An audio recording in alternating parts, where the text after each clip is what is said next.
welcome to another edition of After the Whistle. Wednesday, October 7th. Yes, it is. October 7th. We got the right dates this time. I don't have the right date on my rundown, but whatever. There's a lot going on in the world of sports. We got baseball playoffs. We got NBA finals. We got WNBA finals. We got Corona contaminating the NFL. So much happening, but first let's get Todd's here. For that, You know, there's some pre-show stuff that I might put on the Instagram page. But first let's get into the NBA finals. Last night was a pretty good game. It was a pretty competitive game, and you know the Lakers just made more plays than the Heat, and the Heat were just, they had some weird stuff happening on the offensive side late in the fourth quarter.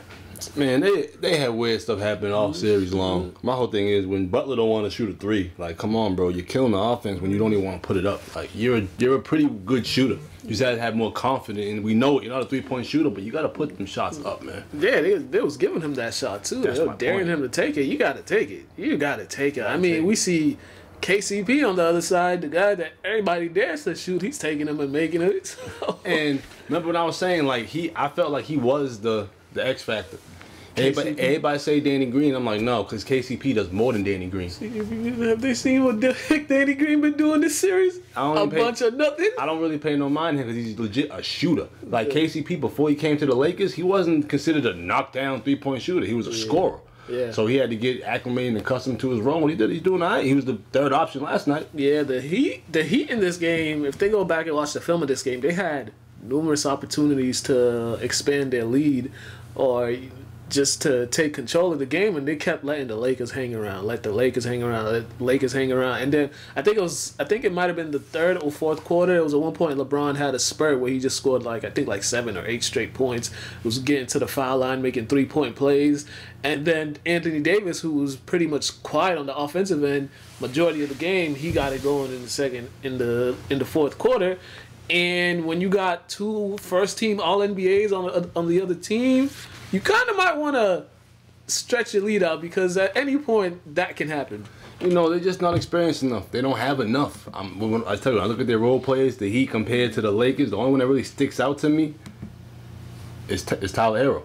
Yeah. Like, Duncan's all right, but for that team, he can't really compete with those guys. Yeah. Like, defensive-wise, he can't really cover many people, and he's struggling shooting the ball because he has to do more. Now he's struggling shooting the ball. Yeah. Against the Celtics, he want to make every damn shot. I mean, let's be real, though. Like, the Lakers, their bench are like a bunch of ex-guys that were potential all-stars and, double-digit scorers in their career. Like, then you have Rondo, who's an ex-champion, LeBron, who's a champion, so it's like they know how to win. Yeah. There's no champion, I don't even think, for the Heat.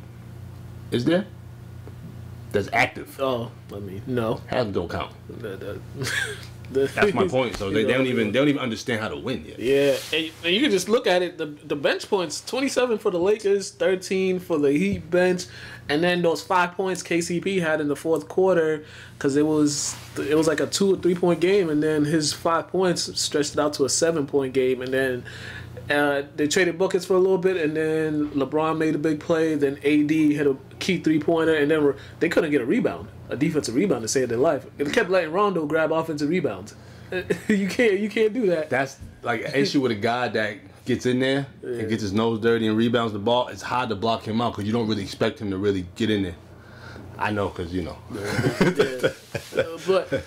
But I think what we all learned in this, I've been saying if the Lakers go as AD goes, LeBron could play great. They'll probably lose. They might lose if the other team plays better. But if AD doesn't have a good or great game, they're not gonna win. We saw it in Game 3.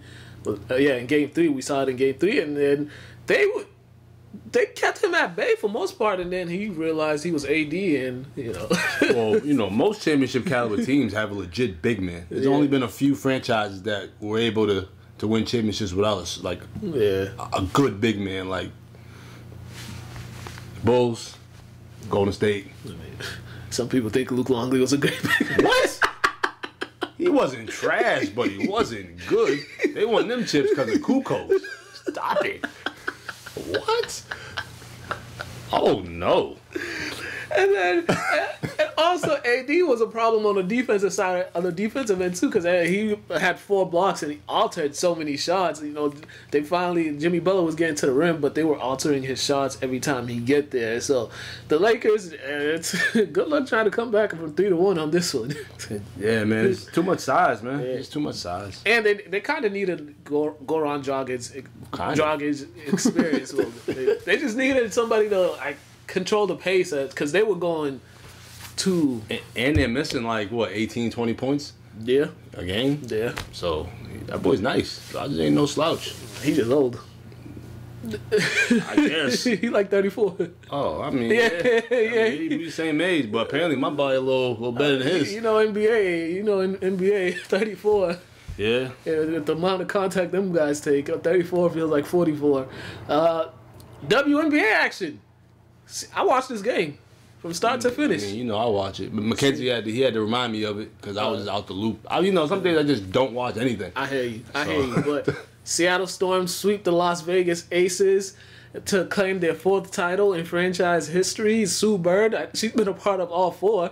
I think she was part of this whole transition with the franchise, and she didn't have a good game last night. Well, she had 12 assists, but she was giving them game 3. She was giving them buckets. You can't say nothing bad about Sue Bird to me. You know that. Yeah, I've been watching Sue Bird as you called. Yeah. So, but I didn't even believe in Las Vegas when the girl won the MVP. Granted, she had a great season, but Seattle stacked. Breanna Stewart's one of the greatest female basketball players you're going to come across. Straight winner. Yeah. You see all she does is win. Yeah, and she missed all of last season. Her and Sue Bird missed all of last season. A shoulder injury and an Achilles injury. I didn't know the Aces, they were missing, I think, three of the other top players. I don't know either. But the announcer, the big one of their forwards, the centers, Liz, I forget her name, Liz Cambridge. One from Australia? Oh, she plays another team. Liz Cambridge, she might. Yeah, her. Might be her. She didn't play. And then another one was out with a knee injury. She was out the whole series. And I forget her name. Sorry, I forgot your name, but she was a key player on that team. On their name, man. I'll be honest, I don't know none of y'all from the Aces because I don't follow the Aces. I only know Asia Wilson because she's nice, but I only know which one MVP. I follow Seattle. Yeah, Seattle was just the way they was playing. They was just moving the ball, and it seemed like every shot they took, they weren't missing. Even with the hand in the face, they weren't missing any shot, and it was crazy because the Aces in the first half they played really well. It was a close game in the first half, and then the second half they couldn't do nothing with Breanna Stewart.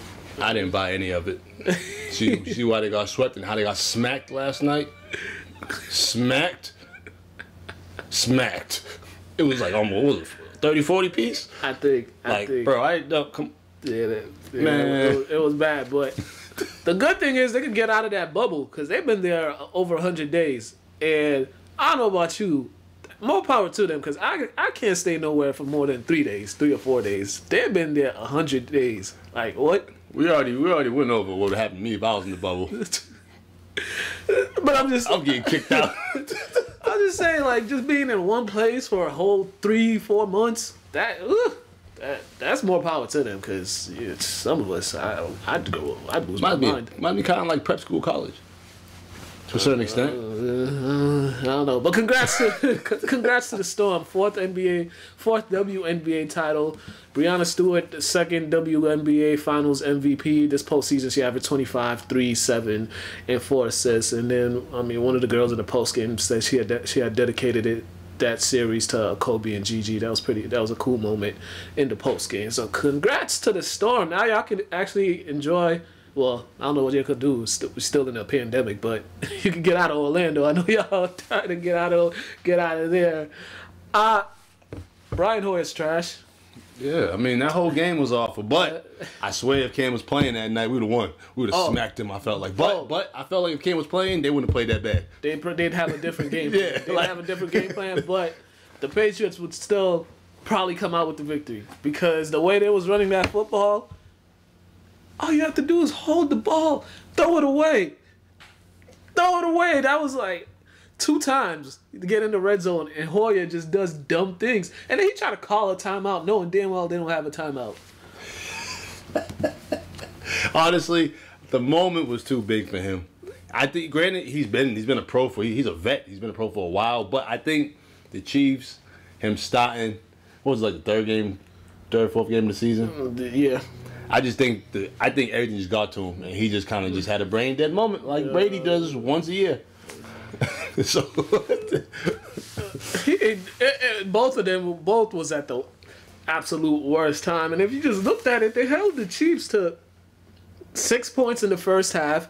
They only had 13 points through 3 quarters, and the offense only scored 19 points. They only got the 26 because of a pick six that Edelman should have got the ball. So that was he had a brain dead moment too. But like people are on him about it. Like, bro, Edelman's been an outstanding player for the past. So he's had one bad mistake, but I think he had a mistake because he wasn't playing with Cam. I don't think really a lot of them guys were really in tune to play because they knew they was gonna lose. Yeah, the plethora of mistakes the Pats made in this game and the referees didn't help at all. There was one play it was an interception, a sack interception, and they called it dead. They called the play dead, and it wasn't dead.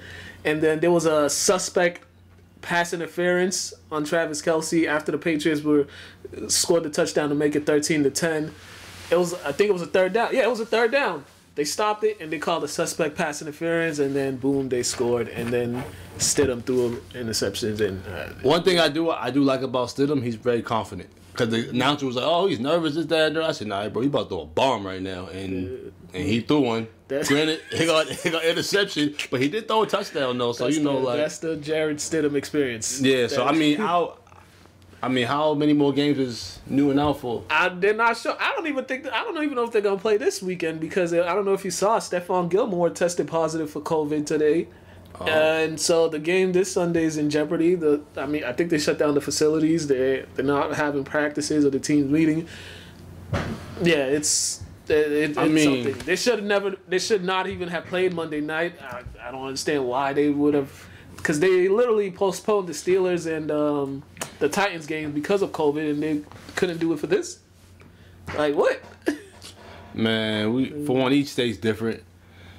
My thing is, Cam is your quarterback. You want to put the best product out there. Yeah. You already just handed them a win. You know what I mean? Like, you could have postponed it. Like, nobody wants to just hand people W's. Like. Yeah, they definitely did. So we'll see what happens with Sunday's game, but I don't think they should be playing. Also, some other NFL news. It's just my grandma making noise. So she's all right. So no, she about to go in her room with her blind stick. She ain't even blind. The Houston Texans, we saw this coming. We actually been calling for this. I've been calling for this for years. It finally happened. They fired Bill O'Brien after that horrible performance they had against the Vikings. It was 2 winless teams. Somebody had to win. And I go against the purple and gold, huh? Yeah, I think I picked Houston too. I don't know, man. I don't know. You kind of saw this coming. You saw this coming. You trade away your best receiver. You trade away one of your best defensive end. You trade away another offensive tackle a few years back. You trading away the best players at each position and pretty much got nothing from them. You're the coach and the GM making dumb mistakes. Oh, he's the coach and the GM. Yeah. I was going to ask you, was he solely responsible for moving guys? Yeah. Oh, he should honestly, if I'm the GM, I'm just going to step back and be the GM. Because the coach is quick to lose his job compared to the GM. Bro, what is you doing? I'm the loophole king. Like, right? Like you should have realized. Like, and they're just, I think they've just been an underachieving team.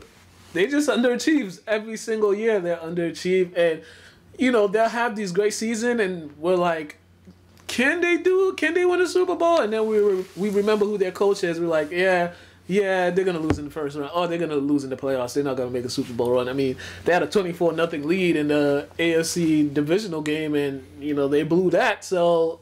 And he hasn't really tried to improve the protection around Watson either. So it's like, if you're going to give away people, make sure that your prized possession is protected. You just gave him all this money. He's getting smacked around every game. Running for his life every 3 seconds. Like it's hard to watch, especially with a talented quarterback like that.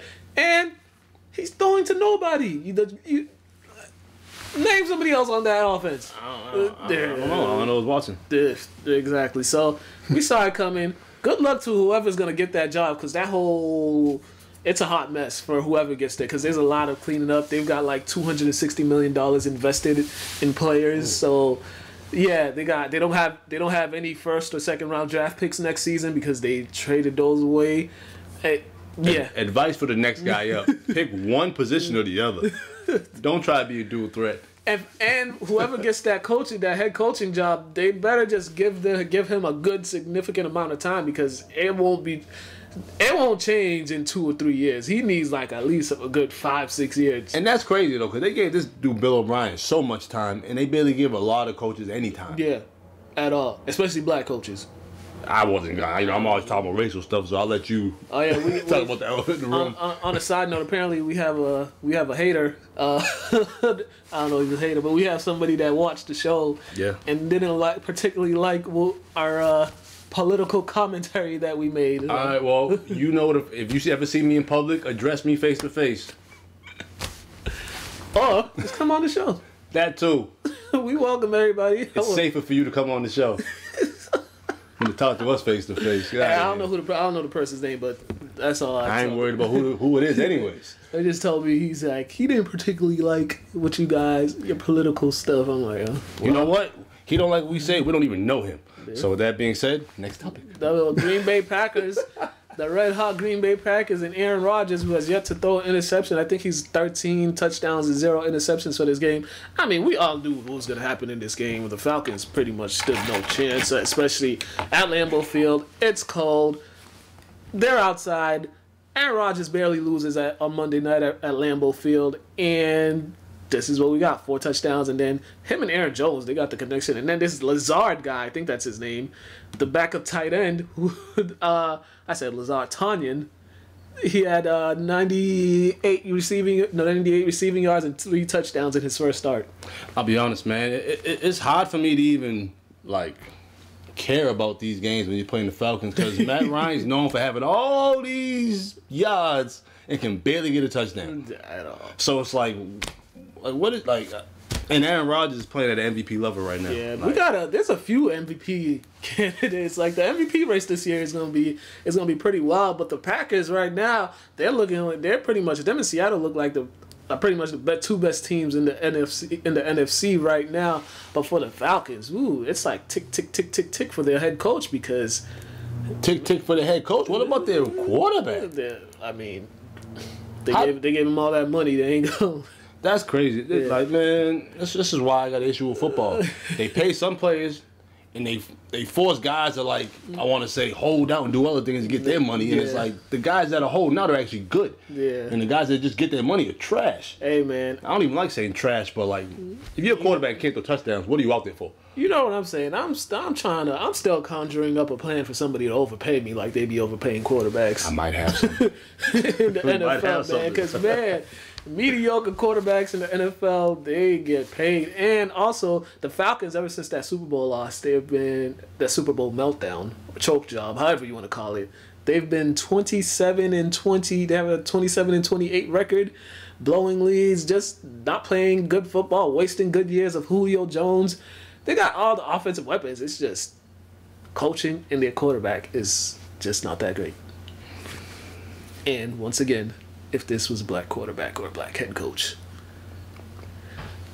On to the next topic. The world we live in. The NFL Player of the Week is 43-year-old Tom Brady after tossing 5 touchdowns down there against the Chargers. But, this was another one. Justin Herbert, he was showing out. Yeah, but the thing about the Chargers, are they, off? Because why are you making him your primary running back? And why do you only have 23 rush attempts for 46 yards? And they were up 24-7 at one point in this game. Who are these coaches talking to make these quarterbacks, all dual threats? There's no reason why your quarterback should have more rushing attempts than your running back. To be fair, I think they lost their starting running back, too. I don't care who they lose. Your quarterback is valuable. He's not as tough as your running back. That's just you know what I mean? It's just logic. They got different workout plans, different diets. Running backs are big for take the beating for a reason. Yeah, Yeah, I don't know. Had that big lead, had a pick six on defense. They had the Bucks down, and they had them on the grasp, and then they fumbled the ball right before halftime in their own territory. Tampa gets his scores, and then the game turns around. Brady, a lot of people were saying he can't throw that deep ball no more, but he was getting. He had a few good deep balls in here. Him and that guy Scotty Miller or whatever his name is, Miller. They got a good connection. It's like him and slot receivers. I don't know what about slot receivers he has a connection with, but whenever he has a slot receiver that can run fast, he has a good connection with him. Yeah, I mean, he does well. I mean, where would they play? Scotty Miller. Oh, it doesn't even matter which one, wherever they play at. So, he needs to be in the heat. He needs to be in warm areas. He doesn't do well with the cold. That's really what it is. And you talked about running games. We looked at them. 20 rushes for 111 yards. They had 115 rushing yards as a team. Nice. That was actually had 27 rush attempts. 27 rush attempts. I was talking about Ronald Jones. Oh, my bad. My fault. I should have clarified. Yeah, Ronald Jones, 20 rushes, 111 yards. This is with Fournette out. So when Fournette comes back, you get these two running backs. We won't see that many games Brady going 40 attempts. We probably going to see 25 to 30 attempts. But the Bucs right now, they're rolling. Slowly, they're on top of the NFC South. I think they're tied with the Saints. No, they're ahead of the Saints because I think the Saints... Whatever, I can't keep count. But we're seeing some of these teams and their offense is getting better and better each week, and that's just pretty much how you're treating these first 4 games. They were pretty much like preseason games. So Bucks are 3-1, and they're moving on to play the Bears. We ain't gonna talk about them. Nick Foles didn't have the best outing. No, he didn't.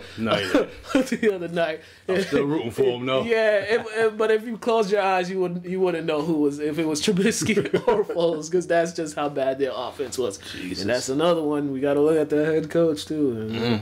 Let's go to Craig with the fantasy no huddle. Craig gave his DraftKings lineup. He also made some commentary about this guy, Brian Hoyer.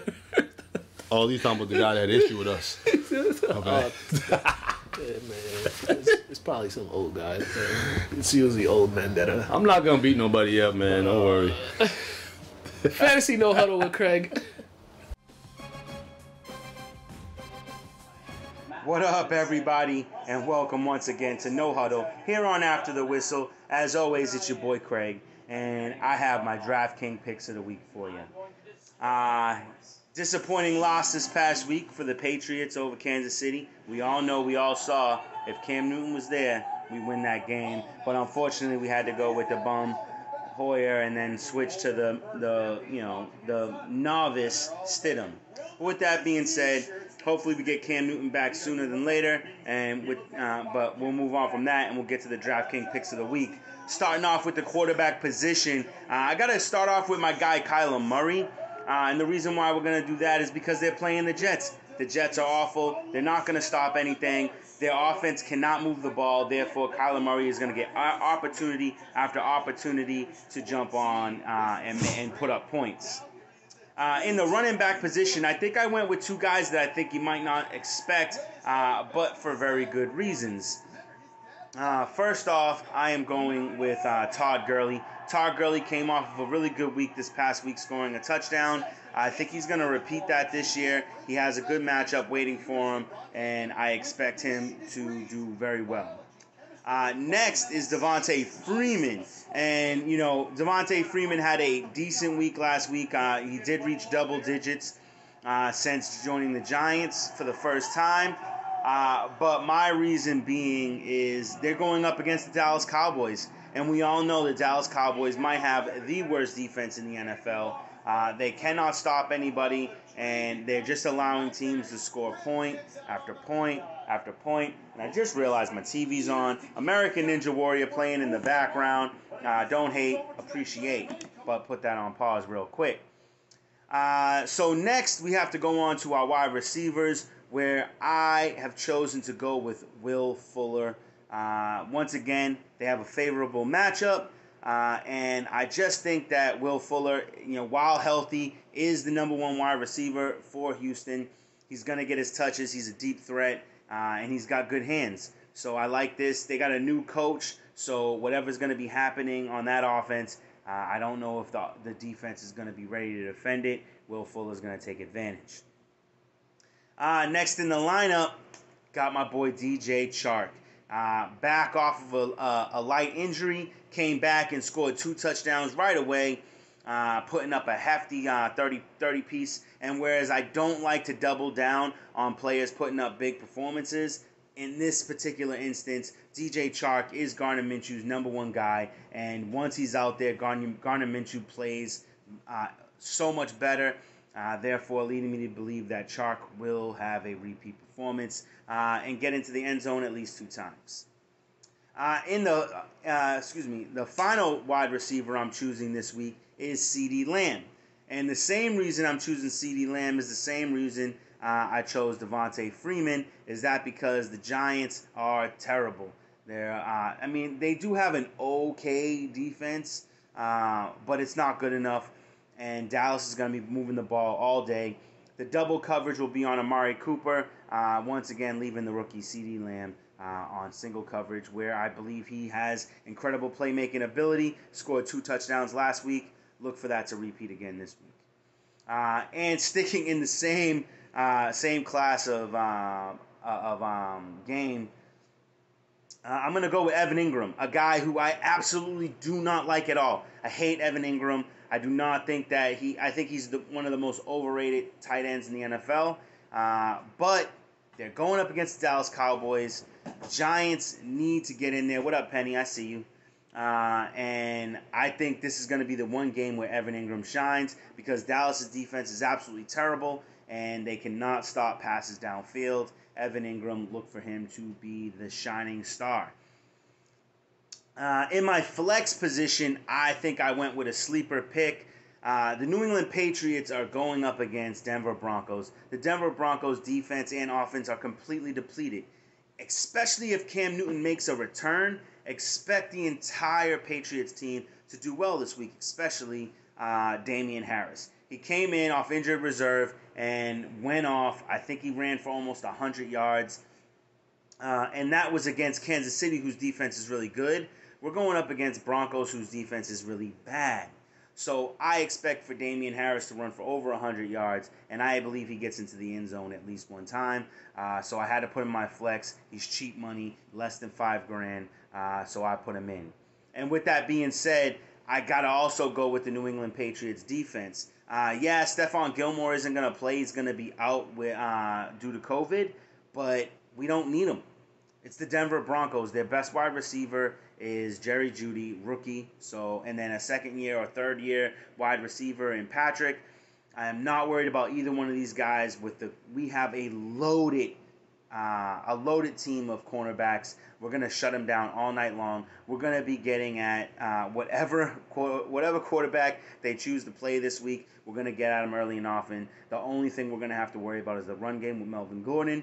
And that's what Belichick's going to do. He's going to be like, you're not going to be able to pass it over the top, and your quarterback is going to be getting roughed up. So beat us with the run game. And maybe Melvin Gordon goes off for about 100 to 150 yards. Maybe he even scores a touchdown. But New England Patriots are going to shut that down. So we'll see what happens. But that's my draft picks of the week. And until next week, see you on No Huddle. All right, thank you, Craig, for that, and we are back. We just worked out just to stay fit, not to, not to harm anybody, just to make y'all aware. That's all. Don't poke the bear. Oh man, it's a dying bear right now. The Dallas Cowboys. It's like, my goodness, they thought got a home game. We're playing the Browns. The Browns, we don't think they're that good. And then OBJ, this is kind of like a homecoming for him because his family's from there. I think his father's from Dallas. Really? Yeah. That's Dallas from Louisiana. Nah, his father's from Dallas. There's this high school football documentary. His dad's like the greatest guy from Dallas. No. Remember that team in Friday Night Lights? Yeah, the second team, they was robbing people, we doing all type of wild stuff. I seen that joke. Yeah, his dad played against him. Okay, I thought his dad played for him. No, he played against them in like the state title. Only 2 of those guys made it out from that team. One went pro. Yeah, went to the U, and then he went to the Giants. Mm-hmm. And then another one, I forgot their names. Yeah, I forgot. But that is actually a good documentary. I forgot the name of it, but Go. I think it's on Netflix. Definitely is. The Cowboys. Jeez Louise. Hey now, my Browns. Was it 3 in a row? Yeah, that's 3 in a row. I called it. Ooh. That's 3 in a row. I should have put in the slip. Yo, the Cowboys should be 0-4. Cleveland is playing well. They finally realized, gee, we got this all-world wide receiver. Let's find different ways to get him the ball. They reversed, reverse pass, then another reverse run that should not even been a touchdown, but the Dallas defense. That boy got some talent, though. Yeah, he hit second gear. Once he hit that corner, he hit second gear. But Dallas defense, they were just...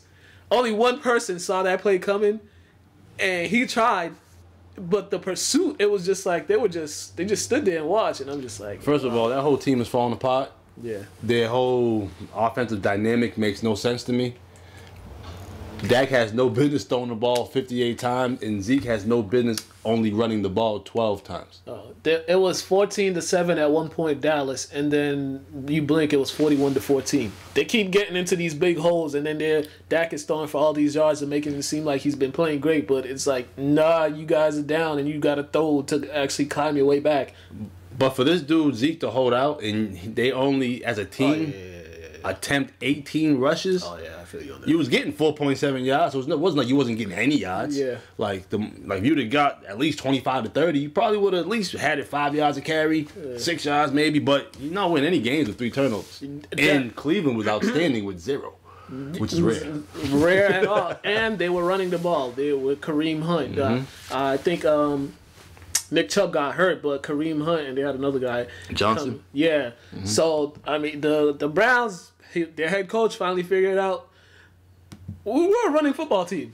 That's what we need to do. You sure not a throwing football team. Like, you can throw some passes, but Baker's not Brady. Baker's not Breeze. Yeah. Baker's not Rodgers. Like, Yeah.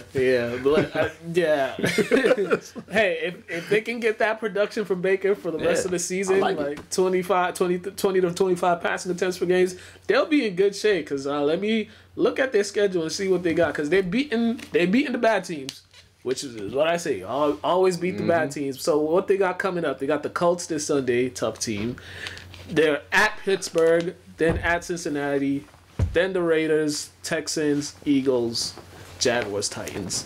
So they got a lot of winnable games in their schedule upcoming. They just, don't turn the ball over.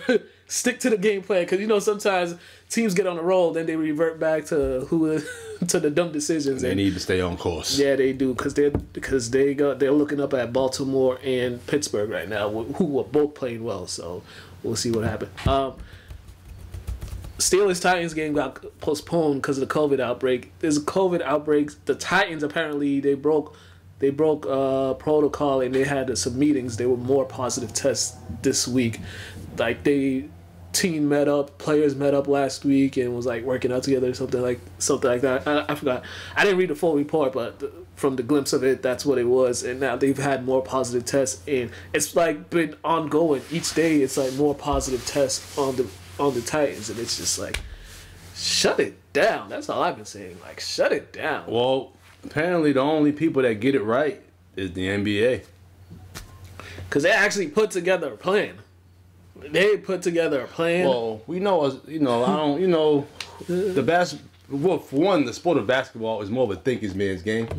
You know what I mean? It's not really based on brute strength. So we take pride in using our brains a lot. So I don't want to save the football. Football doesn't, but from the looks of it, they didn't put that much thought into it. My thing is they've had from March until the season opener in September and all that time in between training camps and stuff. They could have devised a plan to have this all preventable. They could have even had their own version of a bubble. My man Martin Weiss, he's out in California. He was telling us like he had an idea of a bubble, just like having certain teams in different regions and stuff. Like you could have you could have just had division games, kind of like college is doing nothing but conference games. Refrains from the travel, non-conference, kids getting COVID and stuff. So it could have just been division games in your regions. Yeah. Right. Yeah, this is very interesting stuff right now, and the way it's going, we might see more positive tests from the league. But let's be honest though, just with the whole world or the whole United States, most places didn't even care enough to put a plan in while they was doing this pandemic. You know, I'm in the school system. Massachusetts. Yeah, like even we had somewhat. Massachusetts had somewhat. But I just mean like businesses and like organizations like this. Like I'm in a school system and people are running like chicken with their head cut off because they can't fully understand what's going on. But it's like we had months to figure this out. What are people doing? Sitting up, doing nothing, complaining about wearing masks. Like, come on. Like, this is just it's a very terrible look for the league for this to happen. You just can't do this. And you know knock on wood. What if a player dies because of COVID? Then what? Each organization, sporting or just I want to say just job organizations or that's not even the right word. Whatever. Franchise. Yeah, franchises should all have a pandemic plan. Mm-hmm. A folder in the back of the store or the back of the office that if a pandemic happens, boom, we pull it out. That's what we follow. Yeah, I mean, hey, crazy things happen, but we'll see. I've been saying shut down the whole season, but you know the NFL, money hungry, that money. Also, lastly, before we go to plus one. Did you see this between Golden Tate and Jalen Ramsey? Nah, because I was. Oh man, they were throwing blows at the end of the game. you know the story, right? You know the reason. Oh, you mean when Jalen Ramsey slammed that dude and he tackled him? No, that's not the reason. No. I don't know the reason, but that's him though. Yeah. Oh yeah, I know the reason. Ramsey frisky.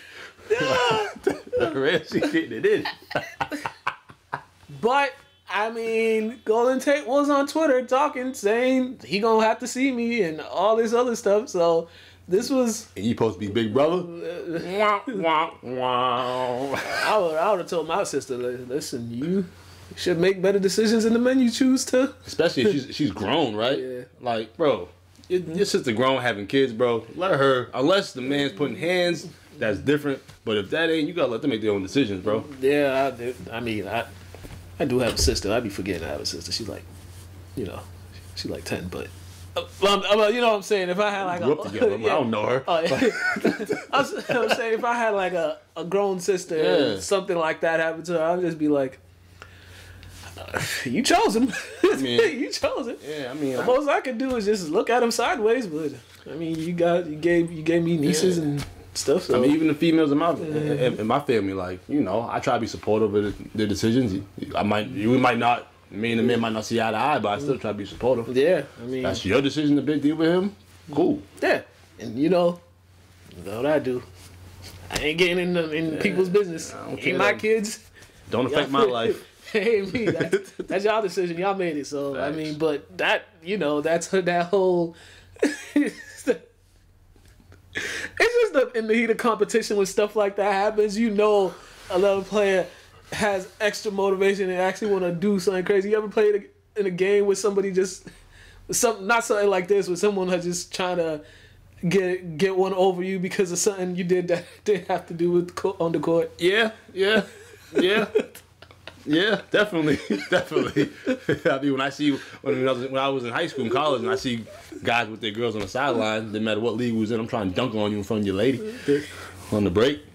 And Mook had seen me dunk on somebody before, so let you know. I had that footage at one point, but my phone went to cyber heaven. Let's go to plus one interview. You know, one thing we haven't talked about a lot is baseball and the disaster that was the Red Sox 2020 season. So I got Jason Mastrodonato, sports writer from the Boston Herald, to talk to me. We and him talked about the Boston Red Sox season, and he was like, "Ooh, it was ugly to watch, pretty much." So plus one, and we're gonna come back and wrap this up.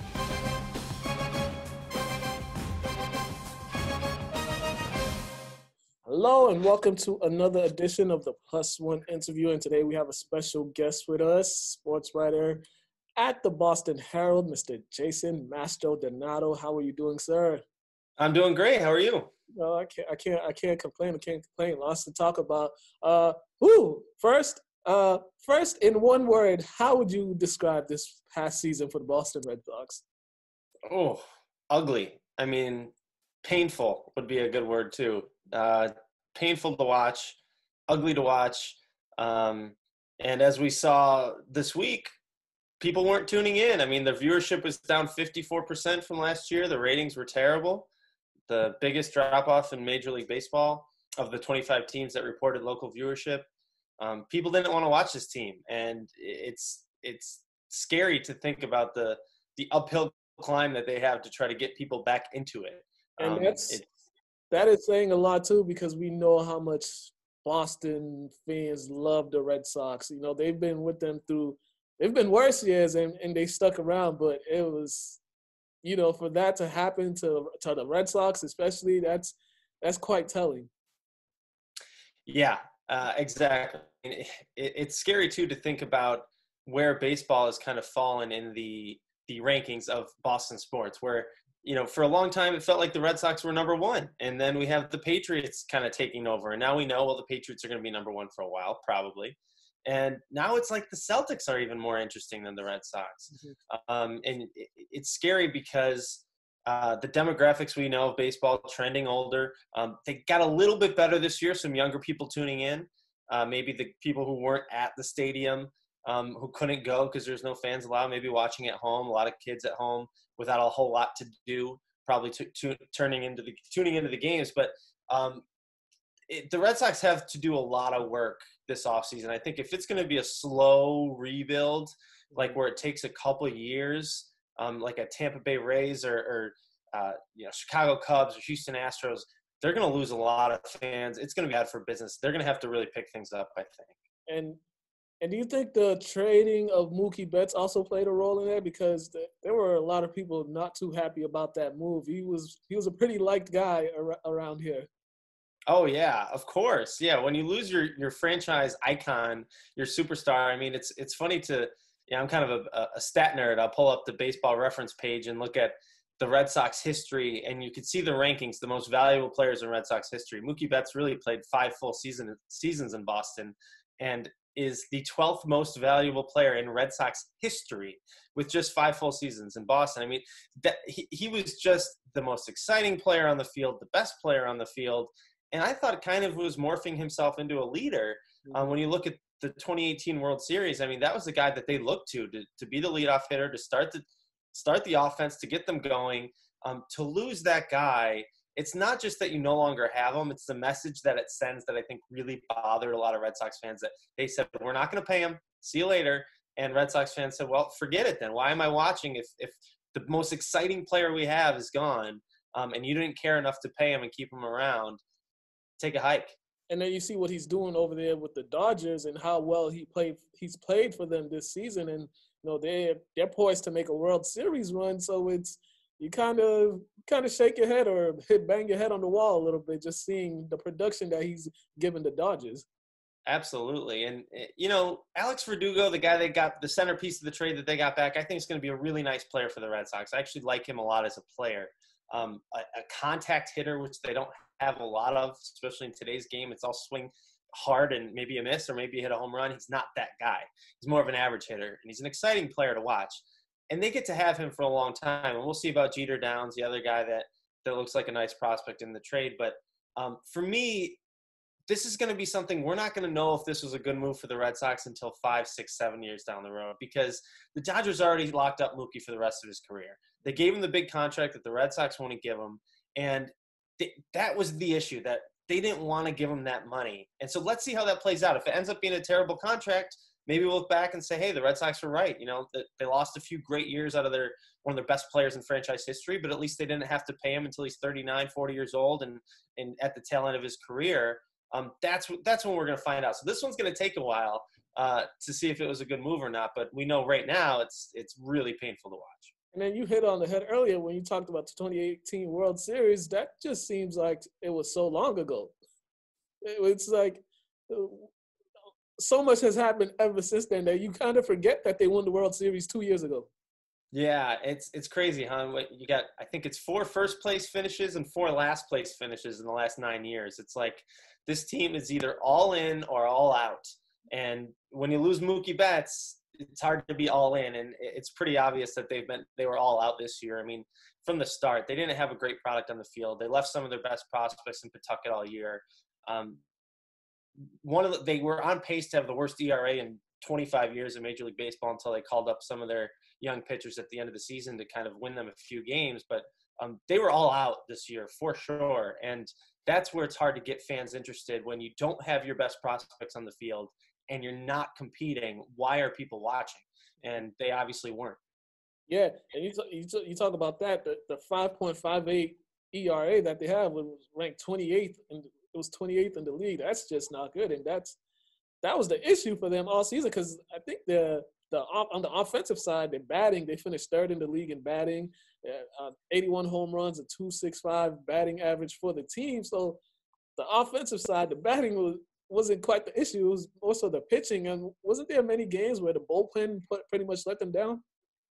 Yeah, it was hard because they didn't have a starting rotation to even give their bullpen a chance. I mean, they had two starters really to start the year with Nathan Eovaldi and Martin Perez. They're really the only legitimate starting pitchers they had in this rotation. And that's not saying much. These should be guys who are number 3, 4, 5s in a rotation, and they were a 1 and 2 of this team. So Eovaldi got hurt very early, and then you were left with just Martin Perez.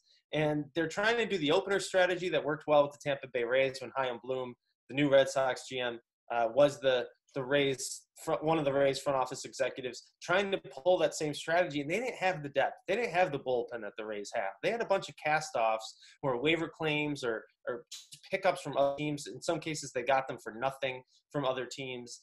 These were the guys that nobody else wanted, that the Red Sox had in their bullpen. So it didn't start well when they didn't have a good starting pitcher on the mound. They had a lot of games where they used relievers to start the game, and they didn't have anybody to turn to, where they had a bullpen full of cast-offs and guys who were struggling to find it. There really weren't maybe one guy they found who could be a good reliever, Felipe Valdez, and he wasn't even that at the end of the year. He kind of fell off. So I don't even know what they found this year. It was just a lot of losing, some poor decision-making by the front office, and they didn't play well on the field, that's for sure. You could kind of foreshadow to see that this was going to happen, because they went months without hiring a manager.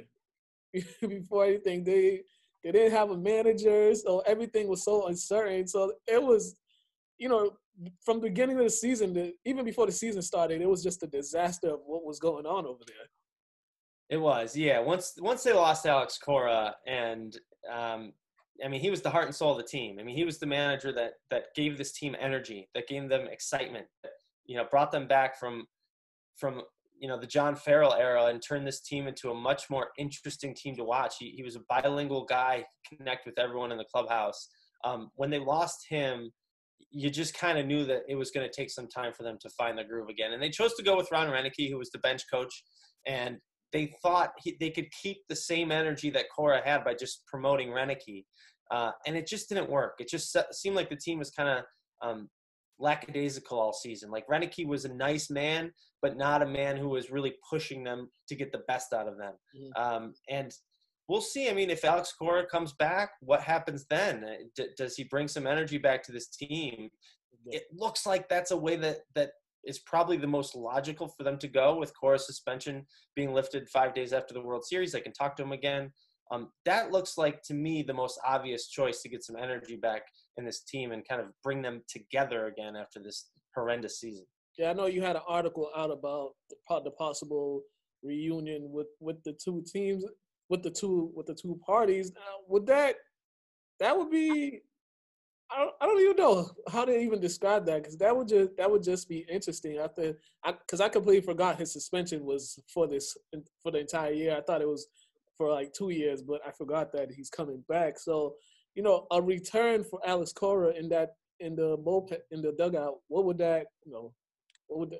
in your opinion, what would that look like? Or, how would that be perceived?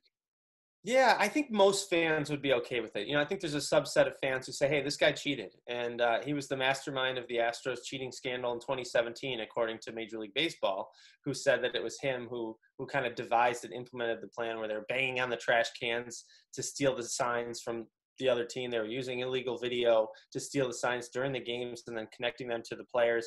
And Cora got blamed for that.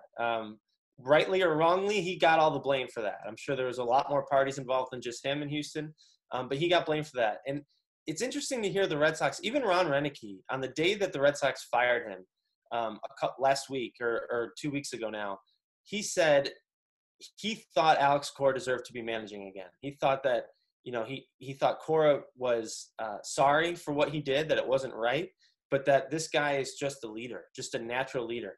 He had the best season in Red Sox history, his rookie year as a manager, which is unheard of. Again, the bilingual thing I think is really important this day and age when you have so many Spanish speakers and so many English speakers who don't speak Spanish in the same clubhouse. To connect them, I think was great. He just communicates really well with the players. So I think him coming back, the players would love it. And even the fans who were a little hesitant or said he's a cheater, we don't want him, I think once they saw the energy back, and if the Red Sox started playing better, which I would suspect they would, they'll probably change their mind pretty quickly. I mean, who would be the other option? That's also the thing. Yeah, I think the two names to kind of keep an eye on are A.J. Hinch, who's the former Astros manager, who was the manager when Cora was the bench coach, who also got suspended for 1 year for the Astros cheating scandal in 2017. And then Matt Curtaro, who's the Rays bench coach, who was close with Chaim Bloom in Tampa, considered an up-and-coming manager, younger guy, really good with analytics, understands how to use the opener strategy. If Bloom really wants to do the same thing they did in Tampa with the Red Sox, that makes a lot of sense because you have a guy who understands that he likes to build a roster and use a roster. If he wants to get the energy back and just get the best out of this core group that the Red Sox have, Alex Cora makes a lot of sense. So, you wonder how much impact the ownership is going to have here, the front office as a whole that really likes Alex Cora. Are they going to let Chaim Bloom make this hire on his own, or are they going to really share their influence and maybe they want Cora back and make it harder for Bloom to go elsewhere? That's kind of what I'm looking at. But I think those are the three names to watch, and most specifically, Quartararo and Cora are the guys I'm watching. All right, and you talked about the players in the minor league. As far as pitching wise, are there any players from the minor league that you think will make that leap next year and be able to produce for the team next season? For the pitchers, I think we saw Tanner Houck this year. I mean, he only got a few starts, but he looked awesome. I mean, the guy's throwing 97 miles an hour with late break and a nice breaking ball. He's got poise on the mound. He just looks like he belongs. He pitched. I mean, he was the fourth most valuable player in the Red Sox this year, and he pitched in 3 games. That tells you a lot about the season that he had. So I think he's going to be a guy to keep an eye on. We'll see if Brian Mata can make an impact. He's a prospect who's been in the system coming up. Jay Groom, their former first-round pick, who underwent Tommy John surgery, he was compared to Clayton Kershaw when he got drafted. Has a great curveball, but if he can come back, that'd be huge too. I just don't know how soon they're going to see these guys.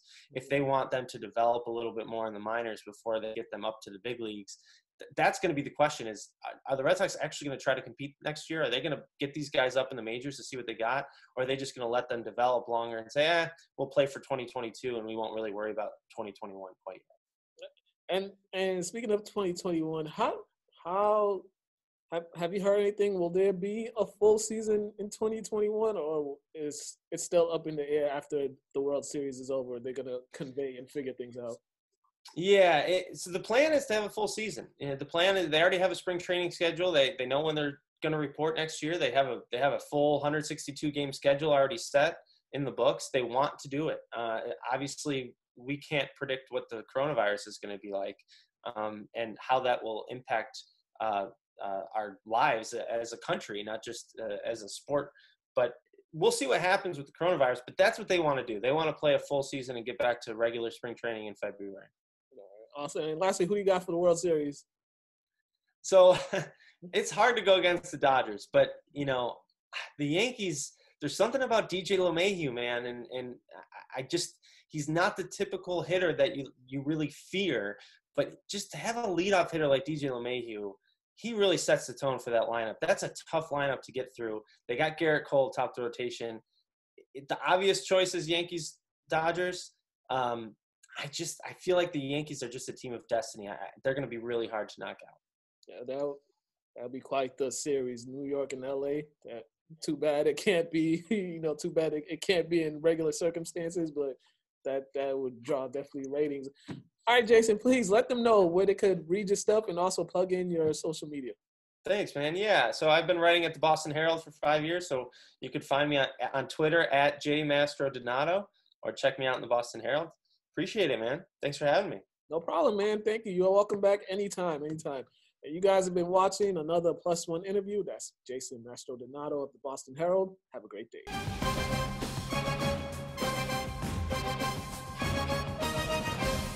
All right, and we are back. Thank you, Jason, for that interview with Red Sox. Ooh, y'all got to get together. Y'all traded Mookie Betts, and he's over there in Los Angeles flourishing. Now, question, are they able to get him back? I don't think he's ever come back to Boston, because that was the plan, right, to let him go and then try to, like, get him See back. how much money LA threw at him?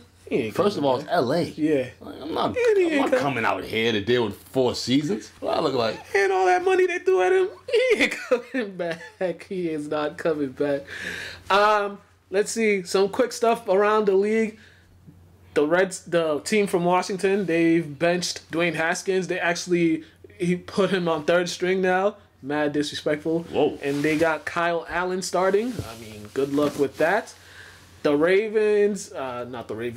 Jets, Sam Darnold is out, and you know who's in? Joe Flacco. He's going to be playing. Oh, yeah, I seen him in there. He's going to be playing. Yeah. Oh, man. Like, no disrespect to him as a man, but, like, there were any other guys that deserve a job? I don't know. Nobody speaks highly of him, ever. Yeah, I don't know, man. I don't know. His time is up. His time. I've never heard any good things about Flacco. Yeah, I had nothing really bad to say about him, but I've never heard anybody speak highly of him. Yeah, and then lastly, apparently there was a heated exchange between J.J. Watt and Bill O'Brien before all that firing stuff happened, but you know what I mean? Oh, it don't matter now. Yeah, it don't. He's gone. Watt is there, so keep it moving. Top 10 plays from week 4. Most of them were defensive plays too, so my ruling for my when I do the top 10, if there's a pick 6, that's going in the top 10. So there was like 4 of them. Oh, okay. All right, top 10, we're going to come back and do our game picks. I forgot to tally up the scores again. No, don't worry about it. We'll do that next week. I thought it was trash.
And we are back.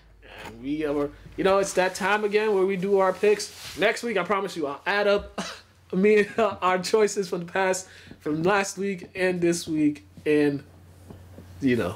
So it's going to be like 3 weeks worth of the scores and see where we're at. Because I think the last time we only did it like 2 weeks. So we're like 20 and so we're still in the 20s. So we are going to get this started with week number 4. No, are we in week 4? Week 5, right? This is week 5. Week 5. Week 5, yeah. Week 5. I'm all over the place. Thursday night football, we got the Bucks traveling to Chicago. Battle of 2 former Super Bowl MVPs, Nick Foles and Brady. Oh, yeah, I got the Bucks. We don't know. I don't know which Nick Foles is gonna show up. Brady trying to get revenge. Yeah, you're probably right.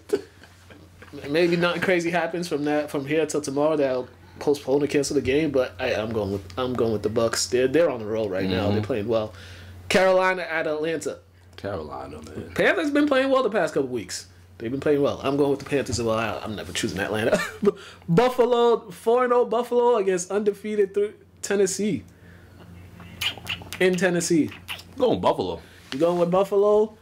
Man, they've been playing really well. Yeah. Tennessee always plays well at home, and they have that running attack. Buffalo got that. Yeah, I'm going to go with Tennessee. Just because they're at home. Las Vegas at Kansas City. Kansas City, man. Yeah, Kansas City. I want to pick the Raiders for the upset, but... Nah, just go right. Yeah. Arizona traveling to New York, the Jets. Arizona. Yeah, Joe Flacco's playing the Cardinals. Philadelphia at Pittsburgh. Pittsburgh. I'm going to go with Pittsburgh. I'm going to give Philly one more. I was going to pick Philly, but I'm going to go with Pittsburgh. I still didn't like what I saw from them Sunday. But granted, they got so many people out. So they literally, their offensive line's a hot mess. Receivers, hot mess. So Los Angeles, Rams at team from Washington. Rams. Yeah, Rams. Kyle Allen's about to throw a bunch of picks. Cincinnati at Baltimore. I'm going to pick Baltimore. I'm going to go with the upset. Yeah, Burrow with the upset. Probably not going to happen, but... Nah, I was thinking about it, but I was like, nah. Jacksonville at Houston. Go with Houston, man. Houston. I'm going to go with Jacksonville. Miami at San Fran. I'm going with San Fran. I can't pick Miami for anything. I don't know who's going to be... I don't know who's starting for... I'm going to go Miami because I don't know who's starting quarterback for San Fran. Indy at Cleveland. Cleveland. You going with Cleveland? I think I'm going to go with Indy. I don't know why they play well on the road, but they do. Giants and Cowboys. I mean... I'm going with Daniel, man. Daniel Jones. I don't even know who to pick for this one. With the Giants, man. This is a toss-up game, but I'm going to go with Dallas just because Daniel Jones be throwing too many picks. Broncos at New England, if it happens. And Pats, man. Yeah, we go with the Pats. Then Minnesota at Seattle. Seattle. Yeah, Seattle. Then Monday night, Los Angeles Chargers at New Orleans. Chargers. Chargers as well. All right. And that is a wrap. Follow us. LCTV After the Whistle on Instagram. Mr. Burton.23 on Instagram. Mukala K on Instagram. Lynn Community Television on Facebook. LynnTV.org. Visit the website. And we will be back next week. And hopefully the person that didn't like our political commentary a couple weeks ago, send a message or something. I'd like to hear why you didn't like it. We love debating. Yeah. I have no problem debating with somebody. Yes, sir. Just don't tell. We ain't to stick into sports type of people over here. So we talk about whatever and whoever we want. And we might even talk about you next time. Probably. Have a good day, ladies and gentlemen.